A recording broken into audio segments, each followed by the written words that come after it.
Si nous passons à l'examen des amendements à l'article unique avec un amendement de suppression de l'article présenté par M. Collard. Oui, Monsieur le Président, mes chers collègues, cet amendement est un subterfuge, vous l'avez compris. Il est pour moi l'occasion de dire très clairement que je ne comprends pas que dans une décision aussi grave, on ne recourt pas au référendum. Alors, j'ai suivi les débats, sérieux, moyennement, comme vous tous, du reste, parce que vous, je vous ai vu là-bas, et vous n'avez pas été là souvent. Vous avez eu tort de vous signaler. Vous avez eu tort de vous signaler parce que je vous ai bien repéré, et vous n'avez pas été là de toute la matinée et de toute l'après-midi. Alors, je vous en prie, ne jouez pas au malin quand vous n'êtes pas là. Bon, donc, j'ai présenté cet amendement pour dire à nos amis de la majorité qu'un jour, ils auront à rendre des comptes parce qu'ils appartiennent à une majorité qui a peur du peuple. Si vous n'aviez pas la trouille de ce que le peuple pourrait dire, vous n'auriez pas fui le référendum. Parce que vous savez très bien, même si vous jouez les cocus complaisants ou aveugles de Fédot, vous savez très bien que vous renoncez primordialement à la souveraineté en nous dépossédant du contrôle budgétaire. Vous le savez. Et même si vous obéissez à une loi de discipline politique que je peux comprendre, vous ne cacherez pas à vos électeurs plus tard, quand ils viendront vous dire « c'est vous qui avez signé ce traité qui nous saigne », vous leur répondrez quoi à ce moment-là? Oui, c'est nous qui l'avons signé, ce traité qui vous saigne. Et pourquoi vous n'avez pas accepté un référendum? Pourquoi vous diront-ils quand ils iront voter de l'autre côté? Cocu de Fédot, vous trahissez ici l'expression de la volonté populaire. Si vous n'aviez pas peur, vous auriez fait appel au suffrage universel. Vous êtes des lâches de la démocratie. Merci. Avis de la Commission, Madame la Présidente.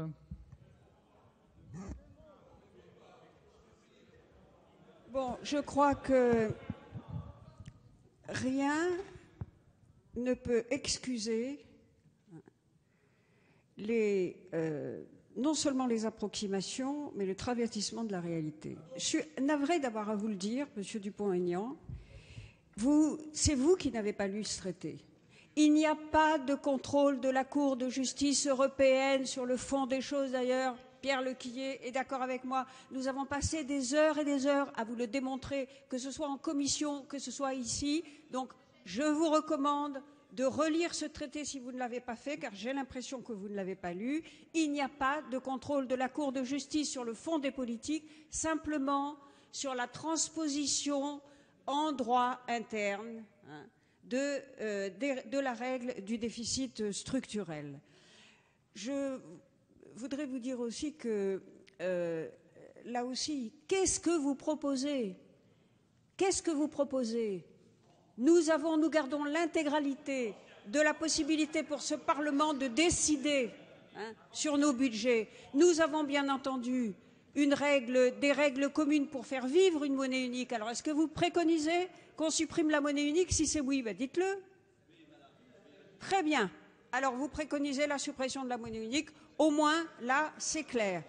Quant à Monsieur Collard, je dirais simplement que moi, je n'aime pas les subterfuges et que, par conséquent, je demande le rejet de votre amendement. Avis du gouvernement? Rejet. Monsieur Dupont-Aignan.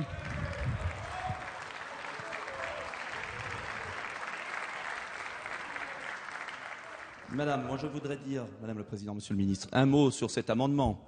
Et de la même façon, je vous répondrai sur un point. J'ai toujours été cohérent. J'ai été contre le traité de Maastricht. Je pense que la monnaie unique, devant nous, est en train de s'effondrer. En vérité, la seule légitimité de l'acceptation de ce traité, que vous savez au fond de vous-même, très mauvais pour la France, c'est de vouloir sauver l'euro. Le Premier ministre en a d'ailleurs témoigné de manière franche et honnête. Il a dit « Nous allons en gros renier nos promesses, nous allons plonger la France dans une cure d'austérité très difficile. » C'est ce qui va se passer. Vous pouvez rire, mais c'est ce qui va se passer.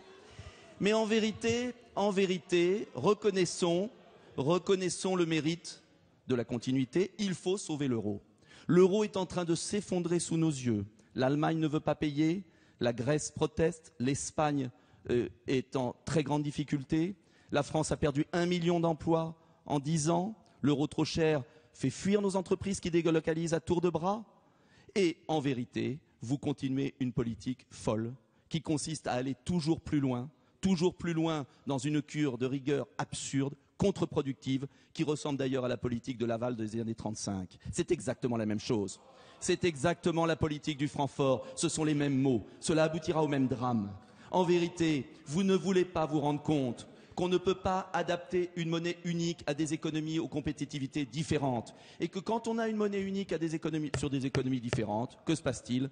Ce sont les zones les plus productives qui recueillent les emplois, ce sont les zones les moins productives qui s'effondrent, et il faut une économie de transfert considérable. Monsieur Miard, dans notre débat, l'a très bien expliqué en parlant à la tribune. En vérité, ce traité, c'est le dernier soubresaut d'une monnaie unique qui va s'effondrer prochainement. Alors oui, j'assume, madame, qu'il vaut mieux une monnaie commune, bien organisée et bien structurée, qu'il vaut mieux des parités fluctuantes et avoir du développement dans tous les pays d'Europe, qu'il vaut mieux offrir un avenir à notre jeunesse plutôt que de les conduire à continuer ainsi à avoir comme destination le pôle emploi. Bien, je mets aux voix cet amendement de suppression qui a un avis négatif de la Commission, un avis négatif du gouvernement, qui est pour son adoption, qui est contre. Il est rejeté. Nous avons achevé l'examen du projet de loi. Je rappelle que la conférence des présidents a décidé que les explications de vote et le vote par scrutin public sur l'article unique du projet auront lieu le mardi 9 octobre après les questions au gouvernement. Prochaine séance demain à 9h30, texte de la commission mixte paritaire sur le projet de loi portant création des emplois d'avenir. La séance est levée.